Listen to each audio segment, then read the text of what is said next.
dənlər düşməsin. Allah bu ömrümdən kəsib ömrümə, calasın pis günü heç göstərməsin.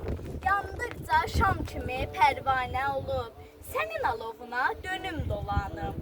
Getdiyin yollarda saldığın izdə, ömrün hər gündə mən qurban olum.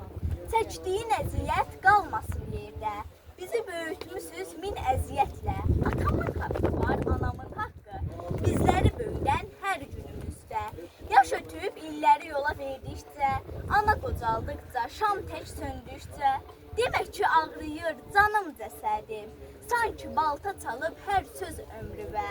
Fələyin gərdişi dövranı durmur, gələnlər yaşayır, qocalır, ölür. Allah o günləri heç göstərməsin. Dünya yaşadıqca sən yaşa ana. Qəm, kədər, dərd, qüssə bir bərbəzəkdir. Övladın olmağa başqa bir cür niskil. Ana üçün olmamaq başqa cür dərddir. Övladın dərdinə yanansan ana. Haçan ki küsürəm yardan yoldaşdan, sənin qucağında təsəllim olur. Haçan ki bezirəm mən bu dünyadan, sığal çəkən əlin həvəsim olur. Qırışıb sifətin qat-qat olsa da, bir vaxt pambıq olan əl qocalsa da, il ötüb, ay keçib, gün dolansa da, yenə də gözümdə gözəlsən ana. Mənim ilk könlümü verdiyim sənsən, hələ izi qalıb sənin qoynunda, qısılıb yatdığım illərim ana.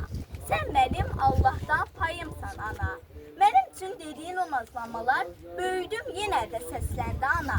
Kaş ki ay ana ölənə qədər başımın üstündə çal sən laylalar. Yenə də qocalma, cavan qal dayı. Yenə də nəfəsin gəlsin ay ana. Gənc yazar şəhidimiz Ziyad Türksoy Qarabağlı. Allah şəhidlərimizə rəhmət eləsin.